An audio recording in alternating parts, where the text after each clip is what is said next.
Peace and power. You're back live with Readyo Radio. That's Readyo Radio on urbannationradio.com. And we were just talking about the title of our show, Radio Reloaded, Revolutionary State of Mind. And so we brought up a couple things, several things that we wanted to talk about as it relates to this subject of revolution. Info Keith, you want to read off our the things that our topics that we're going to talk about today? This one or this? That one.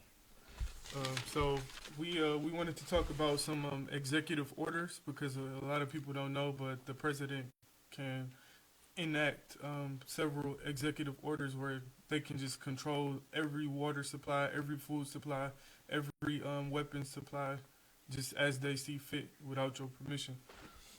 Then we have the King Alfred Plan / Rex 84, which pretty much is a CIA program that deals with racial, pretty much race war or the black uprising. Then we want to talk about the white militias, which are all over the United States. Then we have drills that went live. So there was 63 instances where the government and the police and the military, like all of those affiliates, they were having drills, and then at the same time, the actual event happened. So it would be the equivalent of if we had a fire drill at school, and then the school caught on fire at the same time that we were actually having a fire drill. So it was 63 instances in history, and the Charleston shooting makes 64, where they had drills that went live. And then we have a segment called History Repeats Itself, which is pretty much we look at historical cases such as the Jewish Holocaust and other instances in the past that are now resurfacing here and now and potentially in the future. Then our last segments are what is revolution and are you prepared for it? And then we want to do solutions and call-ins that will end with that. Sounds good. I'm gonna let the general jump right in on the you want to do the current events, or is that? Yeah, we're going with the current events. All right, Charleston and the flag. Well, for that white boy, and I'm gonna just say what it is, to do what he did, and being a young man a beast on top of it, somebody put it in his head, and so it's far bigger than him. So, white people have always been preparing for this war.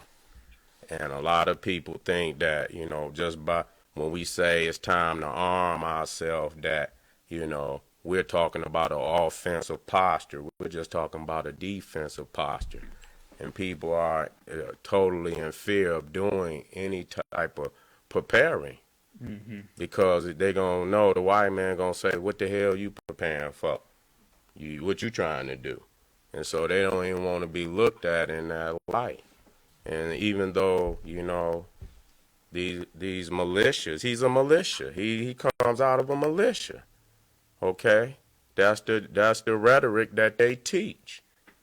Oh, and you can, they have movies on it. So this is what he believed, because his uncles and his father and every little, racist white cracker out there that he affiliated with, that's their jargon, and somebody put a battery pack on him and he did what he was taught to do. So it's much bigger than him. And so when we talk about Gibraltar and all them crackers out there buying military weaponry, who the hell they buying it for? They ain't buying it for themselves. And the flag, the Confederate flag, the stripes and stars is worse than that. They all the same, but historically the South has been outright racist, and so they don't hide those facts. So we know what that flag means, and we know what it means. So when you see it go up, and they out there marching and they ready, they are ready, believe it. And you need to get ready too, by any means necessary. by any means necessary. Wherever you are, you should be taking this information that the family is putting down and getting on it tonight. Shit, what time Lowe's is closed? We take a night trip. Water bottles. You feel me? And so I'm gonna end with saying that this is not new; it's old, and is we having these rebellions in Baltimore and Ferguson. You having the white boy killing 9 of our family. It's heating up. It's heating up. So all you looking at right now is about one more rebellion, and that could be the straw that breaks the camel's back. Serious. So I'm gonna end with that. Yeah, that was good. And I also want to add to that. If you go to the Readyo Radio page, that's READYO Radio RADIO on Facebook, you'll see one of today we posted. It says "Got him." There's a flag, American flag with the swastika over it, covering it up, and then there's a picture that depicts Operation Paperclip. Which was an operation to bring Nazis that survived the World War II over to America. Right. Nazi scientists that are good at programming people. They had some working in the car plants here. They was getting them out of Detroit. You had some Nazis down there for GM that they went down there and arrested about 15, 20 years back.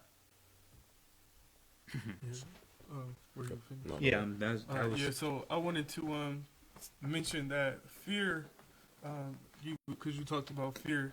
Fear comes with a lack of options. So a lot of times when you are cornered and you don't have any tricks up your sleeves, so to speak, you get fearful.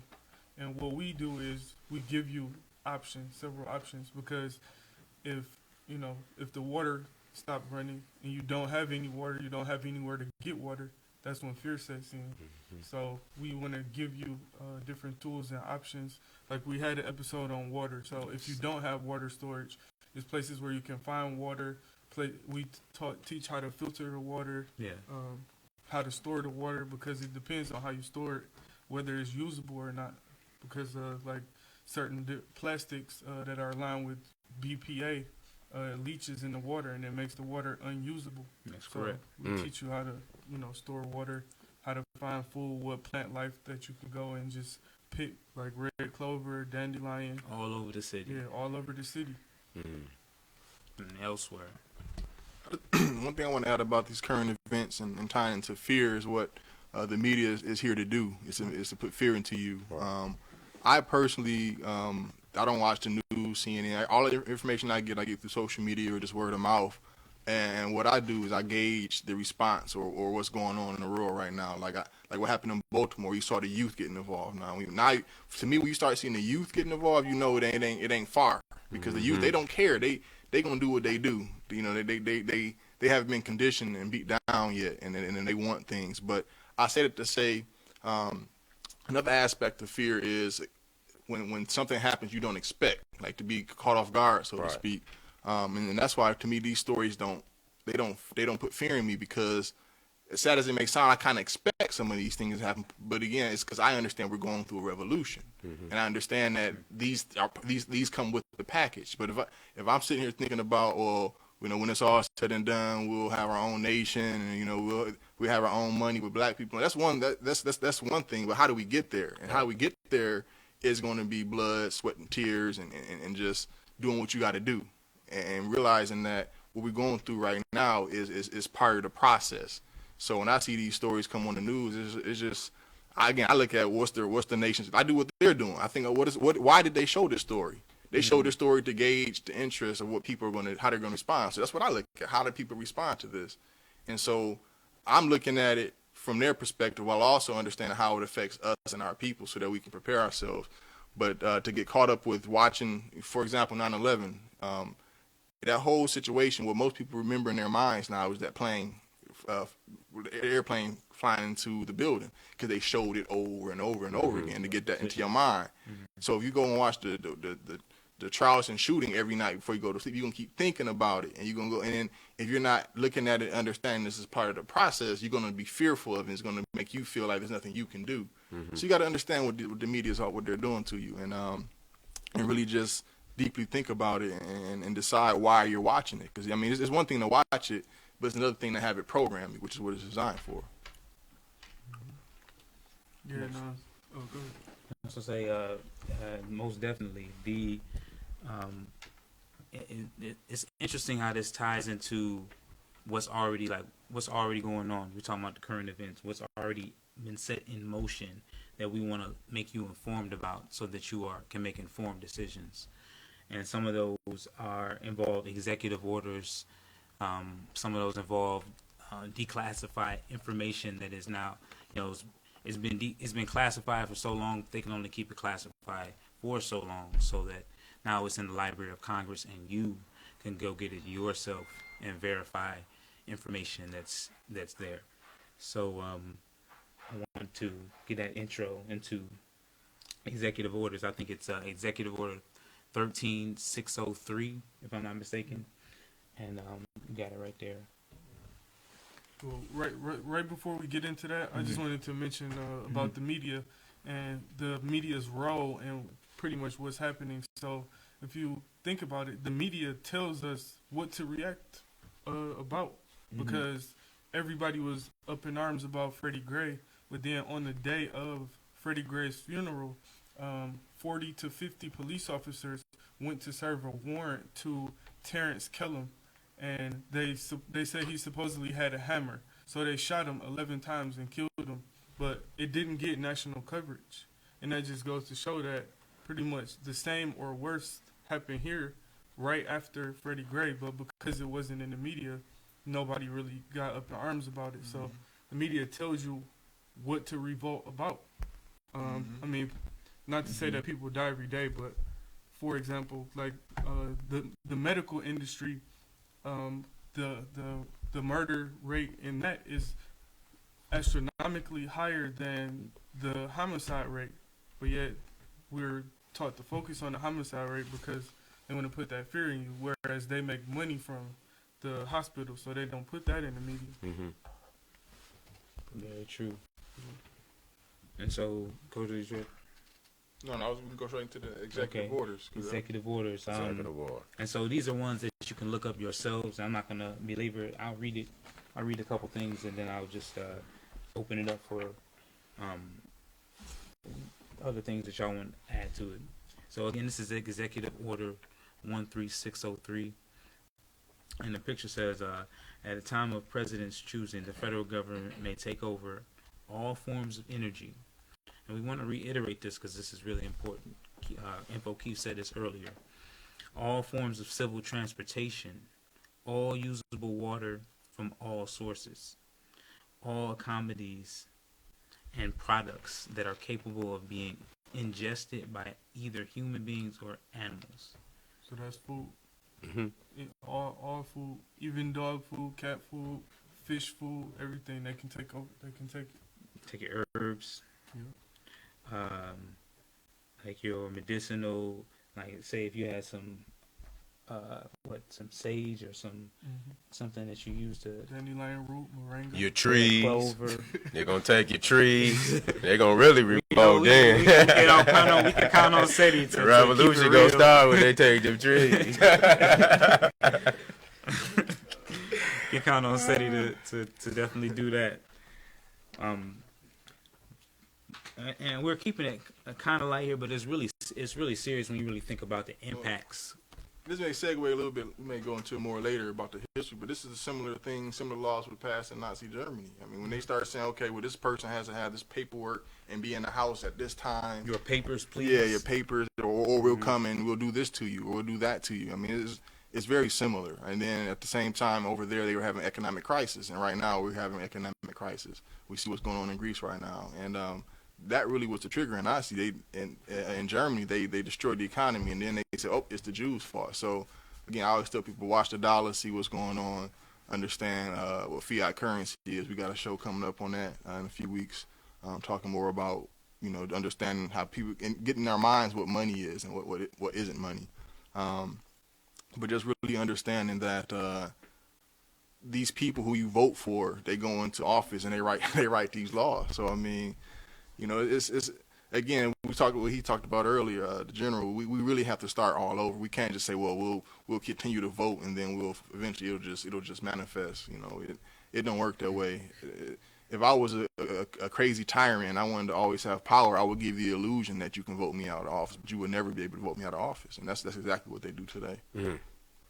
I'm looking at some of these laws, and I mean, they always had these laws. They might be updating them, but these laws are old. And when they get ready these is basically for us. These are not for white people, okay? Because they're expecting them to be some type of laborer somewhere in the white supremacist system. This is for us. And when you see people writing laws and rewrite, they expect to use these soon, because why would they be updating? You know what I'm saying? So they see in the very near future, that they're going to use these laws, all forms of energy, but they control it anyway. One nigga got own a energy factory or anything. We working on it. All I know we're working on it, and all forms of civil transportation, all usable water from all sources. They are, as far as us, let's be real, we have to accept what it is to correct it. They already in control of all this in reference to us anyway. You see what I'm saying? And how many times the police done kicked in your door without a warrant? Don't even need one. They out here really, the revolution not coming, it's already here. And this ties into, we're talking about laws, we're talking about the 13th Amendment. And, it clearly states in there that if they put you into bondage, meaning as a prisoner, you lose all your rights. That's anyway. right. Basically, you become a slave again. That's right. Yeah. And it's just right there. It's not like some hidden where you got to look true. through a bunch of stuff. It's right in the amendments. It's right there. And another thing too, speaking of laws, right after 9/11, they passed the Patriot Act 1 and 2, which allowed them to come in the house without any warrant and take you and not tell your family where you are, not charge you with anything, which is kind of what they're doing to some of these political prisoners like Edward Snowden, where they don't charge you with anything. They just take you, keep you in solitary confinement. They don't have to tell your family where you are. But that particular law just expired, I think like last month or the month before that. So, which means I foresee another false flag coming, so they can do the Patriot Act 3 or the Patriot Act 4 or the Patriot Act squared. It's gonna be worse. So that's why we gotta prepare. And another thing, we advocate arming ourselves, but it's not to arm ourselves to fight the government, because we know the government has tanks and bombs and drones and that kind of stuff. And going head up with the government, you won't win. That's right. But we want to arm ourselves against these militias or groups or whatever, like the lay people that will come to try to infiltrate your home and take your food and your water and that different kind of stuff, because you won't be able to call the police. Nobody's coming to your rescue. Jesus is not coming to save you. So you must be able to save yourself, or at least protect yourself. Protect your food, your water, your children, and I thought I saw them peeking out of a cloud the other day, man. You sure? You sure you ain't coming to save us? I could have sworn. You remember what we said on the earlier episode? If you can't defend it, you don't own it. We always stress a defensive posture, okay? And for me, that means whoever. Because if they coming for our head like that and we're peaceful people, we have to do whatever we have to do to exist. And I know that the fear will kick in, but that's for anybody. If we're peaceful people and we have done nothing to anybody, and we have an adversary that's seeking to destroy large segments of our people, we have to do whatever is necessary to defend our families. That's the last choice we're going to have, Keep coming back to that line in the sand. Sometime you got to draw the line in the sand. So anyway, that was kind of deep. We about to take a quick break and come back with more Readyo Radio. Checking out. please comment and post on our Facebook page if you like some of the music that's being played, local artists, and also T-Folk, Foundation of a King, Brick Foundation, in the studio. Oi. Oi. Radio.